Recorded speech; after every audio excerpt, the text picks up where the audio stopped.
You've been reaching out to every single music buyer on planet Earth with your music. Look, and a couple aliens that might be music buyers on Pluto. And I'm trying to tell you, ain't none of it connected. You ain't getting no placements out of it. Look, you might get a couple invites to the block party. Okay, today we finna talk about why your pitching efforts ain't working. Plus, if you stick around for the strategy, we're gonna cover how it's possible to connect to your very own music buyer squad. Okay, superstar, come on and let's go. When you talk money, I can hear you. I hear money. What you say now?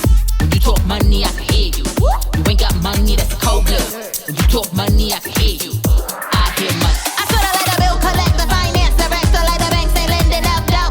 When you ain't got money, then you start sounding funny, and I just can't hit on my. Hey, Bubble on deck. I'm your host, Tamara Bubble. Yeah, aka the I Hear Money Coach, aka your favorite sync superstar. Look, aka connect with your own personal, look, your specifically designed music buyer squad. Did you know you could curate your own squad?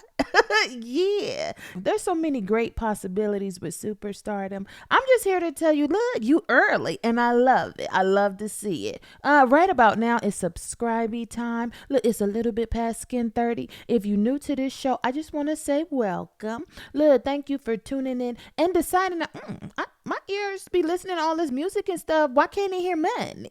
Yeah, that's what I'm here for. I'm the I Hear Money Coach, and I'm going to show you the way. This the plan. Look, we got a couple goals with this podcast. Before we get into these goals, let's talk about all the things that I need you to do for me. I already know what I'm finna do for you. I'm finna bring you sync gems. Look, I'm finna bring you free sync game. I'm finna put you on to so much game in sync. If you just listening, look, you're gonna be listening and hearing strategy and gems and stuff that, oh my God, this is free information. Yes, ma'am. Yes, sir.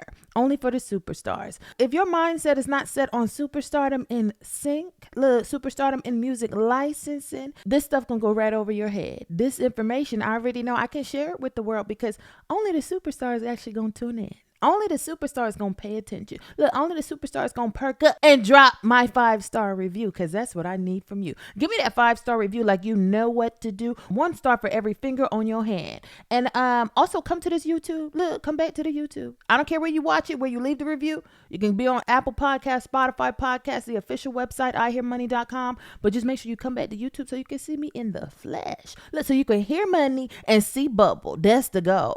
Yeah. Look, you can like, share, comment on this episode. Look, like, share, comment your favorite episode. I want to know what's your favorite. Just share it to your profile and say, this my favorite Bubble. Look, next time go live. Could you do that? Yeah, we got goals on the go live part. Just know once we get 1,000 subscribers, look, once we got 1,000 people ready to tune in, I'm gonna get this to you live. I don't know what the format gonna be when it's live. Just know it's gonna be spicy and just know it's gonna be sync gems for all. Anyway, now we're gonna talk about the 4 goals of this podcast. Goal number 1 is to save you money in your sync business. Look, you need to visit the Sync Superstar Academy and get start your sync biz now. If you are a musician, artist, producer, songwriter, I don't care who, what, when, where, and why.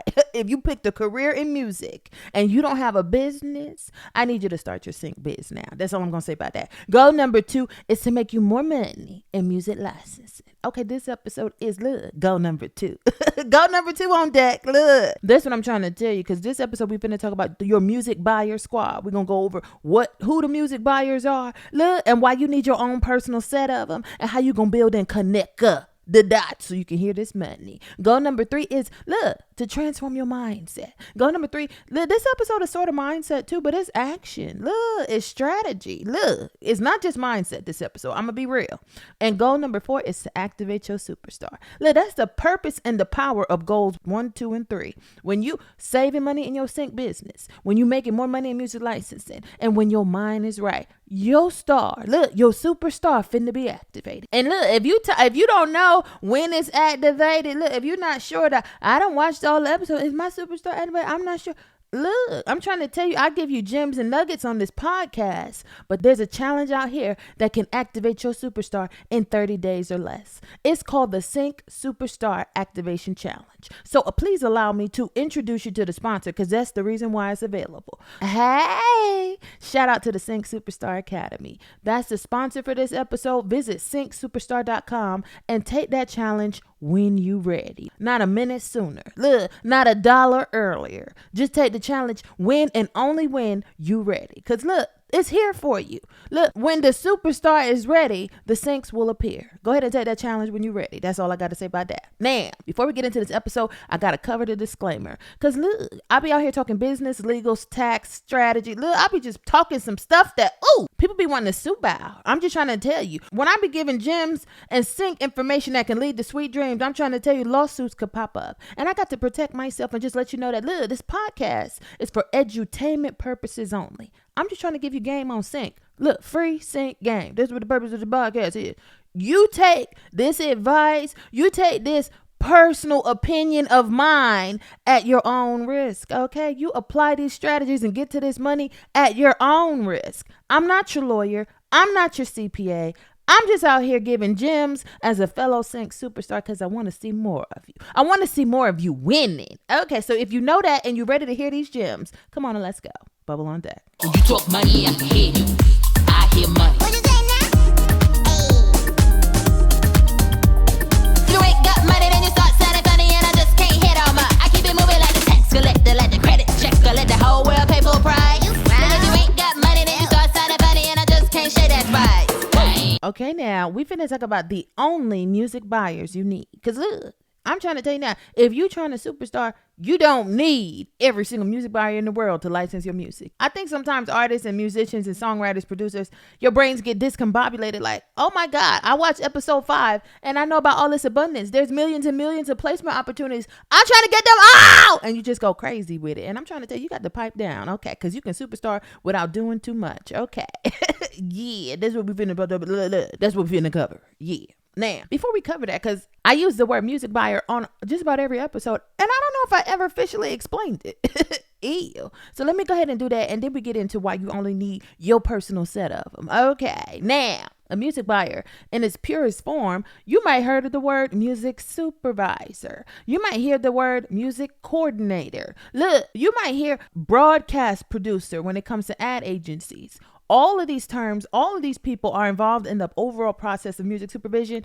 If you take the fundamentals of sync, we're going to cover all of that. Look, you're going to cover the ins and the outs. Go ahead and take that masterclass. It's a 2-hour masterclass that's going to catch you up to speed, look, on sync. So you know whether, I can do this. I feel like I can do this. Let me hop up in here and get some of this money. Okay, I hear money. Let me hop up in here and get some of it. That's what that fundamental is going to teach you. Anyway, when it just comes to music buyers, whether they're in an ad agency, whether they're in a production house, it's just the person or people that are hired to license music for production, whether it's commercial, TV, film, etc., video game, podcast, pick your poison. It don't matter the media. The person that's in charge of doing the licensing and clearancing, that is the music buyer or music buyer. So when you hear me say that term, I could be talking about an ad agency music buyer. I could be talking about a film music buyer. I could be talking about a TV music buyer. All you got to know is you hear money. All you got to know are these are the people that pay money for your music. And by the way, I'm going to stress this too, because I use the term music buyer a lot. I use the term music buyer frequently. And I don't want you to get confused and think that, they are music buyers. They bought my music and now they own my music. Oh, no, they don't. I should call them a music renter, but I'm calling them a music buyer because they're the people that handle the process of paying to license your music. When you're licensing your music, it should be rent. Okay, they're paying rent. So if they want to license it for a term and renew it again, there's more rent due. Okay, this is not music buyer like in the terms of a buyout where they own the song forever, where they own it and you can never get it back. If you're signing those deals, stop, put your pen down, go get you a lawyer, okay, to look over them agreements. Okay, now that we cover what a music buyer is, because I feel like I never told you, and I apologize. I'll be out here superstarring. I'm getting ahead of myself. I want to make sure you guys are up to speed where I'm at. Anyway, let's just talk about the only music buyers you need. And the reason why we got to do that, because everything is not for everybody. And in order to do that, I got to step outside of sync. I'm going to stay in music, but I got to give you an example of this and why you only need your music buyers. You don't need to know every music buyer on planet Earth and Mercury and Mars and Venus and Pluto. You don't need them. Okay. Yeah.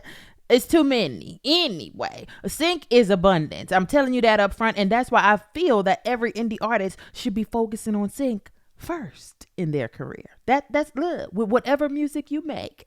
Yeah. And this is why my course covers it, because oh my God, there's so much opportunity out here, and artists be thinking like, oh, I got to conform to the music that's out here. I don't need to make what music comes creatively to me naturally, because there's no place for that in sync. Let's stop thinking like that. I'm trying to tell you there's enough opportunity for whatever it is you created. Look, keep on creating it. Anyway, before sync was like on and popping, and like before people knew sync could make indie artists a superstar.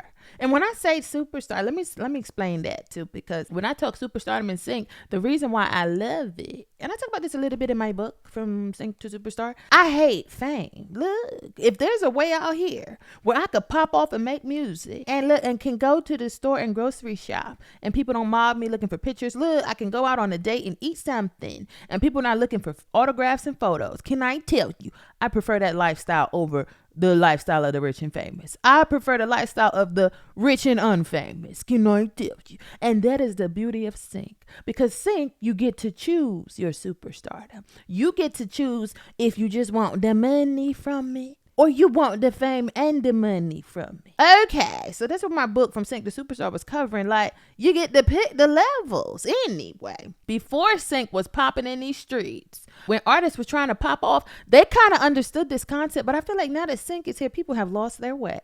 They see, oh, you a music buyer? Let me send you my music. And it just don't got nothing to do with what they be working on. And what is you doing? You hustling backwards. You wasting the effort that it took to send that message, because it ain't going to connect, because they don't need it. Okay. So we finna talk about the music buyers that you need, okay? And the only ones that you need. And those are the only ones that you should be trying to connect and build with. Is that okay? Now, before sync, there was look, when artists were trying to get their music placed, what they do? They was stalking the DJs. Look, they was stalking these journalists. They was attacking the bloggers. Can I tell you? Look, they was out here.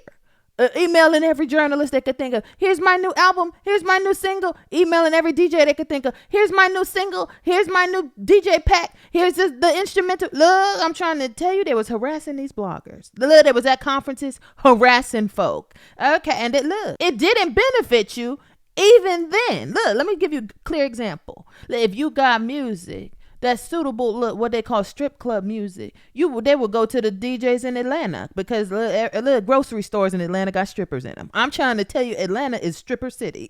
Ew. Anyway, the point of the whole thing is, if you had strip club music, bounce that, shake that, something about twerking or shaking something, can I tell you, you was out here running to them DJs in Atlanta, at least to pop off. Okay, so now, if you had that booty strip club music, would you give it to an EDM DJ? Like, would you pay them $200 to play your song in that club? No. And why is that? Look, I didn't even have to finish that sentence. You already know the answer was no, because it doesn't connect. If you got strip club music, you're not trying to push it to DJs that play EDM. You're not trying to push it to DJs that play children's music. You're not trying to push it to DJs that only do rock, or that only DJ rock parties. I don't know who DJ rock parties, mosh pits. I don't know. Okay, my point is, you wouldn't take your hip hop to the rock DJ. You wouldn't take your country music to the EDM DJ. Okay, so you see how even when you were dealing before sync, you were dealing with people that could move your career forward that were in your genre of music. Okay. If you have pop music, you're not going to the Latin DJ. You're not going to the DJ that play reggaeton. You're not doing that. Like, and if you are, you wasting time. Okay. And definitely if you paying them, you wasting money. Now, let me tell you what they would do. You could go to the wrong DJ all you want. They will take your money and tell you, yeah, I can get you music plays. Look, do that right now with them playlist promoters, if that's even legit. Look, go ahead and read my book From Sync to Superstar, because look, a lot of this stuff ain't even legit.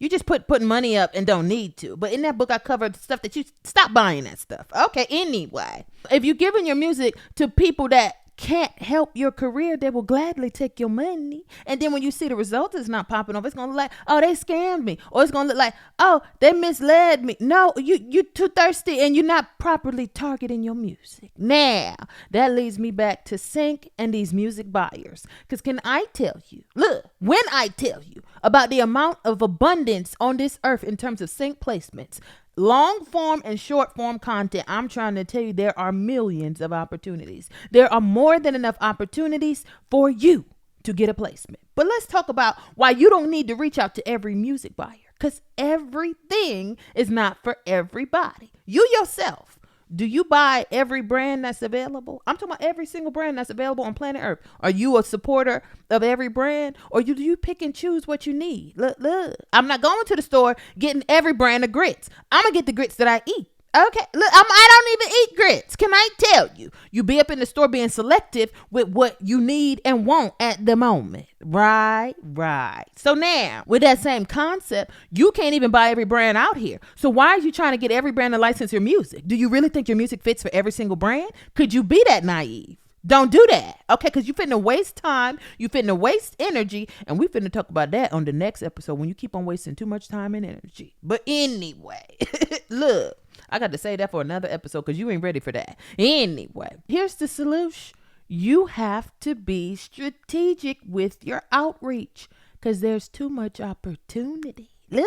This is why I created a course, because I said, oh my God, I don't even make all this music and I hear this money available. Let me teach these other folk how to get to it. Okay. Yeah. Look, you got to be strategic when you pitch to these music buyers. And that's what the Sync Superstar Activation Challenge will show you. Can I tell you? The challenge is set up to give you access to every music buyer.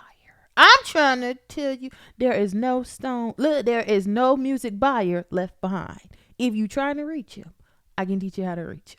And here's the thing, and this is why I had to put it in the course, because look, I don't just like to give out information. I don't give out people contact information. You're still going to have to do research. You're going to still have to use the tools and research that I use and teach in order to reach the music buyers that you need. But you will be able to discover which music buyers you need, regardless of the music you make. So this way, you're only pitching and focusing on the music buyers that actually need to license your music now. And you know what else that challenge teach you? It teach you exactly when to send it to them, exactly when to reach out. I'm trying to tell you, wasted effort is a waste of time. And I'm trying to, we ain't gonna cover it this episode, but I'm trying to tell you that you don't want to keep wasting effort and sync. There's so many music buyers you can reach out to, but just keep in mind the 80-20 rule. Look, 80% of your placements are probably going to come from 20% of your music buyers. So stop trying to reach out to 100% of the music buyers because you wasted 80% of effort. I'm trying to tell you, if 20% of your music buyers going to give you the majority of your placements, you don't got to get to know all of them. You need to get to know the ones that need your music at this moment right now. And that's the ones you're going to reach out to. Okay. I love the Sync Superstar Challenge for this reason. Look, I had to put this out here because it's not available anywhere. I can confidently say that. What I teach in this course is not available anywhere. It wasn't available in the courses that I took. And can I tell you, I took more than one sync class. Can I tell you, I was out here learning like learning was going out of style. Yeah. And I was combining what I know. And I was trying some new things. And I started to discover like, oh my God, I could stop wasting time out here. Let me get effective. Let me get efficient. Okay. I'm trying to tell you, when the superstar is ready, the syncs will appear. So all you got to do is take that challenge. It's called a 24-hour Sync Superstar Activation Challenge. When you are ready to access each and every single music buyer, I had to give you access to them all because you need to be able to decipher which ones work for your style of music. And then that way you ain't got to cater to what's popular. You ain't got to cater to what's current. You can cater what you make to the people that need it. Okay, does that sound like a strategy for superstardom? If it don't, let me know in the comments. Okay, bubble on deck. Look, if you're broke, don't talk to me. I said if you're broke, you can't talk to me. Hey, I only hear money, babe. You talk money, I hear you. I hear it. I hear money.